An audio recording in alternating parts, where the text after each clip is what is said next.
Today's guest has spent 20 years inside the technology that's been quietly redrawing what learning looks like.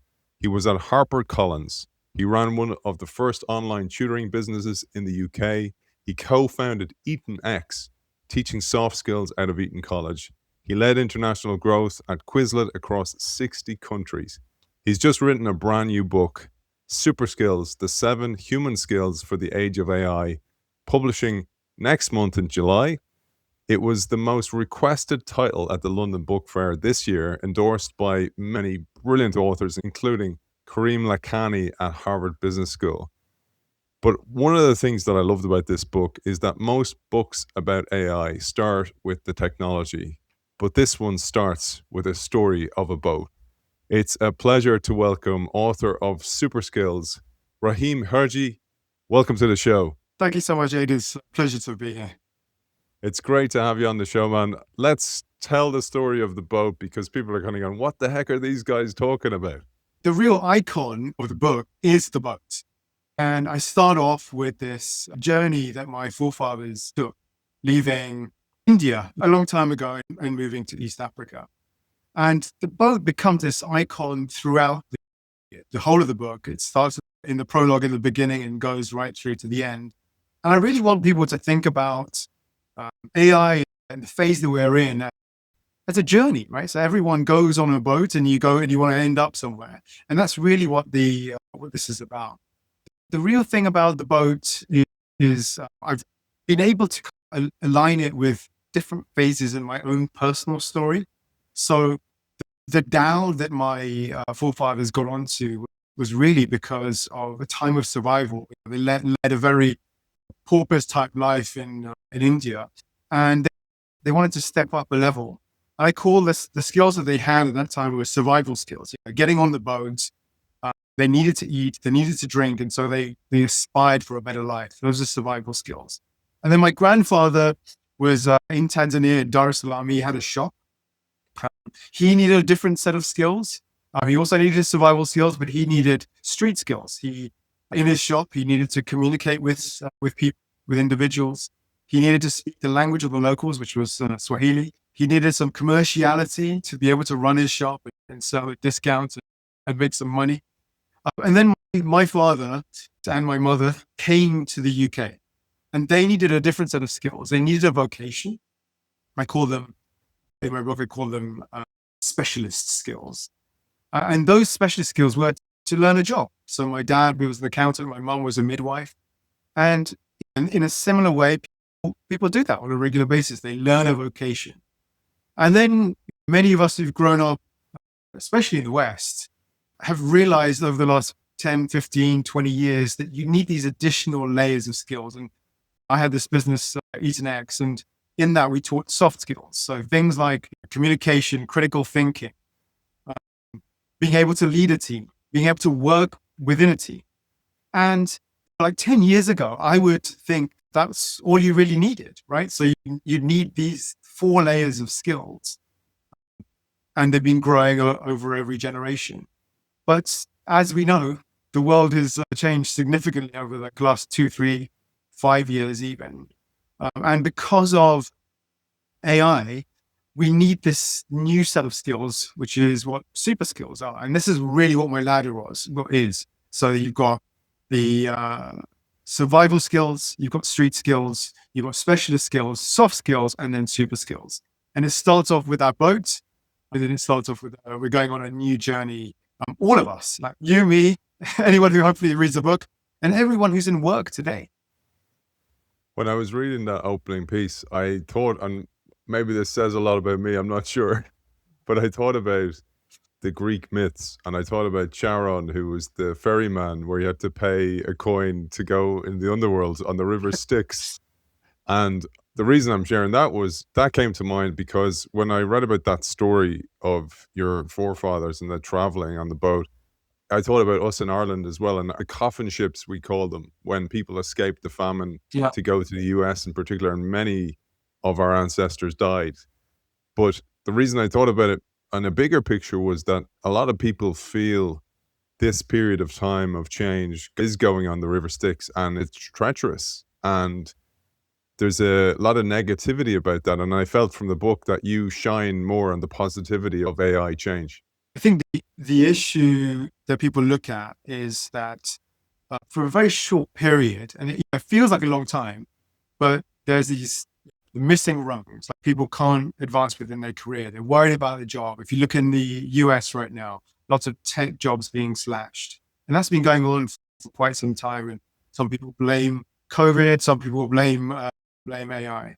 But really, I see this phase that we're in right now as it's one of the greatest, could be one of the greatest periods of all time, because what we're able to do now is was probably impossible 5 or 10 years ago. Some of the things that I'm able to do just as a solo guy in my study, I wasn't able to do before. A lot of people can converse on Instagram and communicate with other people. I created a video with all of these AI clips, which looks very cinematic, just to really describe the books that I've created. And so there's a bit around that. But you know what? I'm not naive. There's a bunch of other stuff going on in the world. So anything from AI as the new oil, that's one of the ways that people look at it.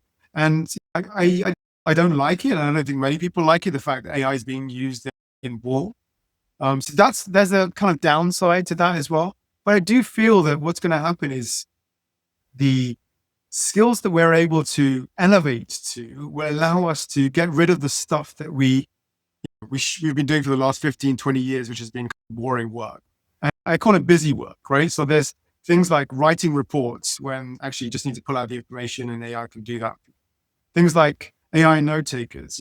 3 years ago, it seemed crazy that you'd allow this machine to record you and deliver you the notes and deliver the action. But that's what's happening right now. And there's a lot of these kind of things going on.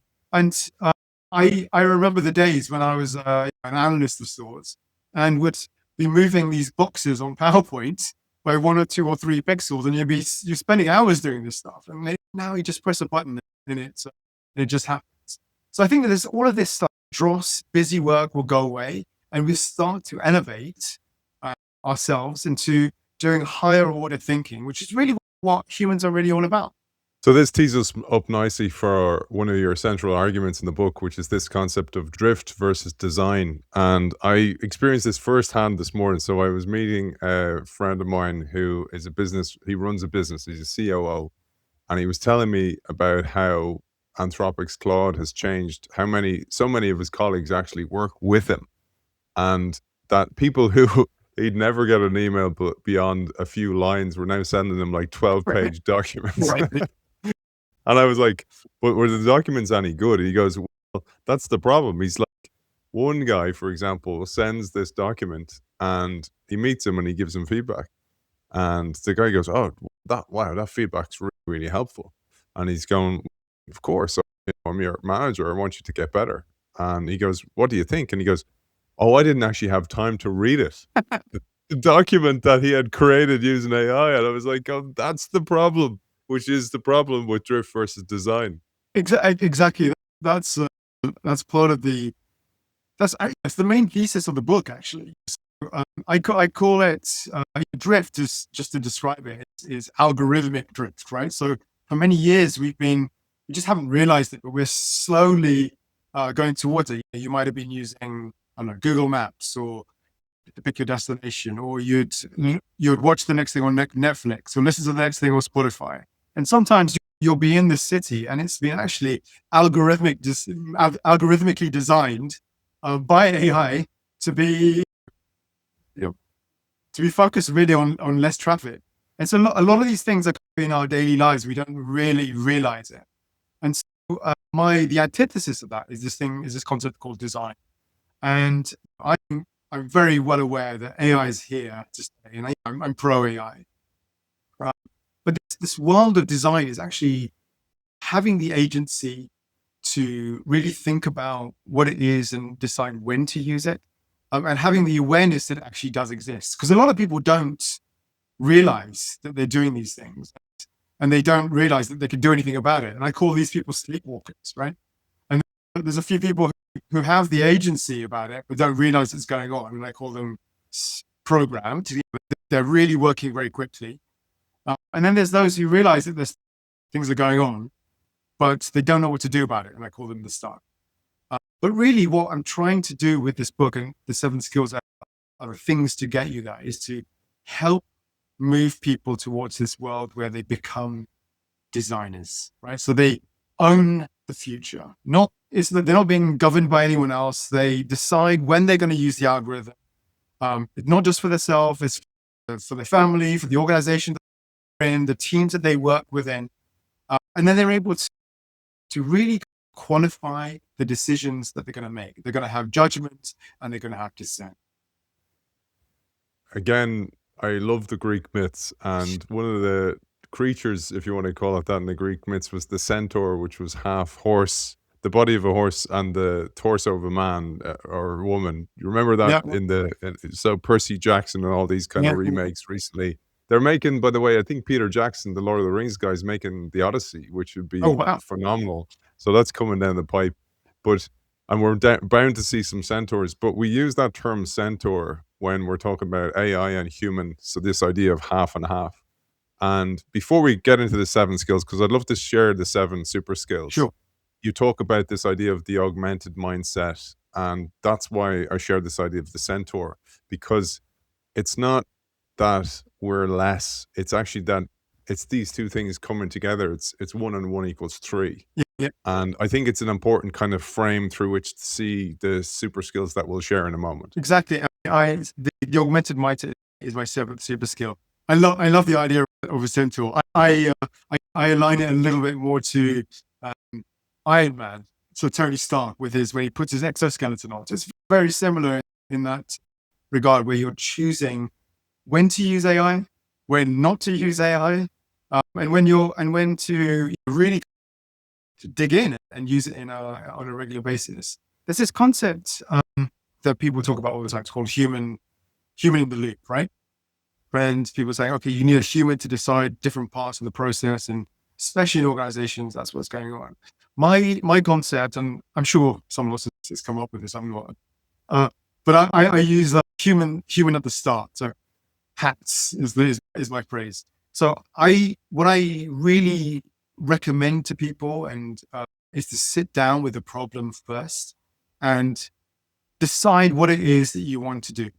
And you might want to come up and use your own brain to decide what the framing is before you go to the AI. And I am pretty bad actually at that, because I use Whisperflow, just talk at Claude in my walks in the park. But what I'm doing is I'm stepping away from actually framing before I go to the AI. So I have to take a step back. But this augmented mindset really is this 1 + 1 equals 3 or 3 plus, because you're able to do so much more, especially when you put the human right at the center first. A lot of people think about outsourcing themselves to the AI, which is the wrong way to do it. If you've got these amazing superpowers as a centaur or as Iron Man, you choose when to do that to really accentuate yourself and get these extra super skills to be able to do more. One of the things, though, before we do, because we're going to share the 7 super skills or people will kill us, is to share a really important aspect that goes alongside them that you call out in the book. And if you are Iron Man, you have these great powers. It means that you're going to have to make judgment calls. And judgment is a huge thing. And you say it's bigger than decision making. Decision making is what you do with information. Judgment is what you do with your values when the information runs out. I thought that was a great line. So maybe you'll share a little bit about this. Yeah, absolutely. And judgment is one of those things that really sits throughout all of the super skills and throughout the book. And I think that's the concept, that and discernment and taste and all of these concepts, they should be sitting across everything that you're doing. And it's very easy to make a decision, right? But judgment is a little bit different. It takes the context within which you're in, the information that you've got, but it also takes the wisdom that you've got over many years. You may have been in a different situation. You may know certain pieces of information that AI doesn't necessarily know. It's only trained on data. So it's up to you as an individual to say, based on all of the data that I've got, this is what I specifically want to do. That's very different to just making a very quick decision. And it's why I kind of take a step back and say, look, what is the decision that we're trying to make? And what's the judgment that we're trying to make? So we better do it, man. We better share these 7. So we've set us up nicely. So what we maybe will do is give a shortened version of each of the 7. And then the book, as I said, is coming out next month. People can share it. I'll share links because you also have a website where people can find out more about the book coming through and where to find it, etc. So let's get stuck into the 7. Okay. So some of these are not rocket science, right, by the way. They're things that have existed since the Greeks, right? Or even further back. So my first super skill is curiosity. And a lot of people say to me, curiosity, that's not a super skill. I said, that's not new. And I said, no, curiosity is actually it's the art of asking the right question and continuing to ask the right question. And people say, well, that's an easy thing to do. But what people are doing is they're outsourcing their curiosity to the AI, whether it's Claude or ChatGPT or Grok or whoever else, right? Curiosity becomes really important to take that step back. So curiosity is my first of the 7 super skills. And by the way, it's not an either or of the super skills. They work in tandem. So curiosity is the first one. Then there's change readiness, which is the ability to work through a world where everything's changing, but also, and specifically in change readiness, is knowing what doesn't change. You need to know what doesn't change in a world that is changing. So what is your anchor in a world that's changing? Big picture thinking, which is a very strategic way to think about the world and what you're doing. I talk about different altitudes. So you could be thinking in multi-years, or you could be thinking in a year, you're thinking about months, you're thinking about in days. And they're all big picture thinking, but you need to decide which is the right altitude you're thinking in. Principled innovation is the fourth one. Principled innovation is really around doing the right thing as we're trying to solve problems and change the world. Empathy is the one that I think AI will never have because it will never have lived through the situations that humans have. Global adaptability, the world is very, very close right now. And then the last one we've already talked about, which is the augmented mindset. Fantastic, man. Good job.